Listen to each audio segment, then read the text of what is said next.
Assalamualaikum warahmatullahi wabarakatuh. Kembali lagi dengan saya Hafiz Habib Firdaus. Pada video kali ini kita akan belajar tentang metode. Metode merupakan sekumpulan statement yang dikumpulkan bersama untuk tujuan tertentu. Pada video kali ini kita akan belajar dua jenis metode, yaitu metode void dan metode non-void. Metode void adalah metode yang tidak mempunyai nilai pengembalian atau return, sedangkan metode non-void adalah metode yang mempunyai nilai pengembalian atau return. Dan pada video kali ini kita akan belajar tentang variabel global dan variabel lokal. Agar lebih paham, langsung saja kita praktek di NetBeans. Baik, di sini sudah ada 3 kelas, yaitu kelas method void, kelas method non-void, dan kelas method saja. Langsung saja kita mulai dari kelas method void. Di sini teman-teman bisa lihat di line 14 sampai 16 itu ada method void, yaitu hello namanya. Dia meminta variabelnya nama dengan tipe data string. Setelah itu dia akan mengoutputkan hello nama apa kabar, seperti itu. Di line 18 itu ada public static void main string args, tempat pemrograman itu berjalan atau dipanggil. Terus di line 19 ada string nama, itu Andi, dan 20 adalah pemanggilan metodenya. Nah, perlu diketahui kalau method void dia itu tidak memerlukan return, jadi hanya dijalankan aja metodenya, setelah itu selesai. Agar lebih paham, langsung saja kita jalankan. Ya, di sini langsung hello Andi apa kabar, seperti itu, tanpa ada return yang dibutuhkan. Langsung saja kita ke method non void atau metode yang membutuhkan return, atau nanti dia akan mengereturn sesuai tipe data yang kita minta. Di sini sudah ada contoh di line 14 sampai 17. Di line 14 ini kita mereturn integer. Jadi kalau misalnya di sini integer, berarti kita harus mereturn integer. Kalau di sini double, berarti kita harus mereturn double, dan seterusnya. Di sini metode sum itu membutuhkan dua integer, yaitu int x dan int y. Dan di sini ada int hasil dari x ditambah y, dan dia akan mereturn hasil.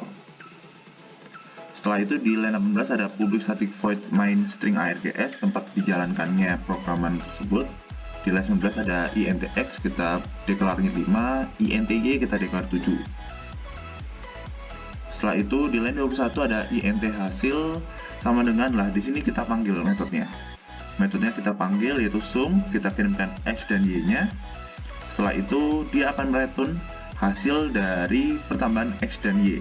Setelah itu hasil returnnya tadi disimpan di integer hasil, dan integer hasilnya nanti di outputkan. Agar lebih paham, langsung saja kita jalankan saja. Oke, di sini hasil dari 57 sama dengan 12. 12 nya dari mana? Dari hasil ini, dari di method itu ditambahkan, setelah itu di return. Hasil returnnya tadi ditangkap oleh integer hasil dan dikeluarkan di line 22. Seperti itu. Oke, saya anggap sudah paham. Langsung saja ke contoh yang metode. Di metode ini ada berapa contoh yang bisa kita pelajari. Kita mulai dulu dari paling atas. Di sini ada static scanner a new scanner system in. Di sini scanner itu adalah merupakan variabel global. Kenapa variabel global? Karena static scanner a new scanner system ini dapat diakses di semua metode. Nah, kalau misalnya contoh dari variabel lokal itu seperti ini. Variabel lokal. Ini double hasil ini merupakan variabel lokal karena hanya bisa diakses di metode dihitung BMI saja. Jika kita di sini mengakses hasil atau double hasil, maka tidak tersedia atau tidak ada. Seperti itu. Bedanya variabel lokal dan variabel global. Kalau variabel global bisa diakses di semua metode, termasuk di tempat yang untuk dijalankan. Sedangkan kalau misalnya variabel lokal itu hanya bisa diakses di metode itu sendiri. Seperti itu. Oke, di line 17 ini ada metode, ya kan, metode non-void tepatnya. Dia meminta untuk bisa mereturn double. Terus yang diminta juga double tinggi dan double berat. Di sini di line 19 itu adalah proses untuk perhitungan BMI-nya. Di line 20 dia akan mereturn hasil dari perhitungan BMI tersebut. Kita lanjut di line 23. Di line 23 ini ada metode namanya view data. Ini metode void, jadi dia tidak mereturn apapun, hanya dipanggil, setelah itu dijalankan saja. Dia membutuhkan int data berbentuk array. Ya, jadi dia meminta sebuah array integer ya, sebuah array yang bertipe data integer. Setelah itu di line 24 dia sistem outprint data lah, di sini akan mengoutputkan data tersebut seperti itu. Setelah itu di line 31 sampai line 40 itu ada metode dengan metode not void, dan dia akan mereturn string karena di sini kita nulisnya string ya. Jadi kalau misalnya di sini integer ya integer, string ya string, dan seterusnya. Dengan nama metodenya adalah status BMI. Di sini kita meminta double BMI. Jadi bebas ya, kalau misalnya di sini string, setelah itu kita minta double, itu tidak masalah, tapi yang di return tetap string. Jadi di sini dia akan menerima nilai dari BMI. Setelah itu ditentukan nilai dari BMI apakah termasuk kurus keluhan berat, badan berat, dan lain sebagainya. Setelah itu lah di line 42 sampai line 57 itu metode non void juga, dia akan mereturn sebuah integer, tapi dia akan mereturn integernya itu bersifat array. Makanya di sini kita tambahin ya, ditambahin balok 2 karena dia akan mereturn sebuah integer tapi bersifat array seperti itu. Kalau misalnya arraynya itu kita array 2 dimensi ya, kita tambahin lagi 2 dimensi di sini. Kalau array 3 dimensi tambahin dari 3 dimensi. Tapi nanti yang menangkapnya atau yang menyimpannya juga harus arraynya sama. Kalau di sini kita meminta integer bersifat array 1 dimensi, berarti yang nangkap juga harus array 1 dimensi. Kalau misalnya ini array 2 dimensi, berarti nanti yang nangkap atau yang nyimpan di pemrograman ini yang public static void main string arrays-nya juga harus 2 dimensi dan seterusnya. Di sini dia meminta data array 1 dimensi. Setelah itu di sini terjadi proses pengurutan. Setelah itu hasil dari urutnya akan direturn atau dikembalikan lagi ke yang memanggilnya. Oke, kita langsung ke pemrograman yang awalnya atau yang utamanya.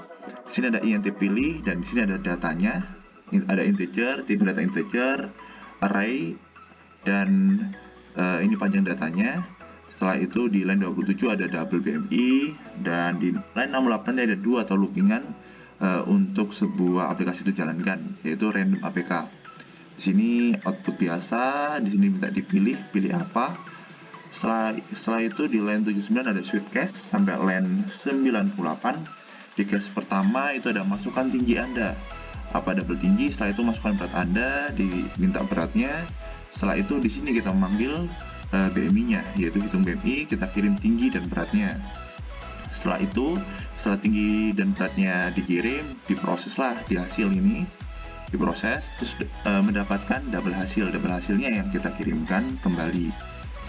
Setelah double hasilnya kita kirimkan kembali, maka akan disimpan di BMI. Setelah disimpan di BMI, maka akan dikeluarkan BMI Anda adalah berapa. Setelah itu di line 86 dipanggil lagi di status BMI dengan mengirimkan BMI yang tadi itu. Setelah dikirimkan ke status BMI, kita dapat lihat di double BMI itu diterima BMI-nya berapa, terus ditentukan termasuk kurun di 17 atau kurus atau gemuk dan sebagainya. Dan kalimat ini itu akan di return atau dikembalikan seperti itu, dikembalikan dan langsung dicetak status kesehatan Anda apa, seperti itu. Terus di case 2 itu ada mengurutkan data, yaitu sistem mengurutkan data. Yang pertama, sebelum ada view data, kita panggil metode view data, kita kirimkan data yaitu berbentuk integer, array integer 1 dimensi. Nah, di view data di sini kita mendapatkan data yang sudah dikirim. Setelah itu datanya akan dikeluarkan seperti itu.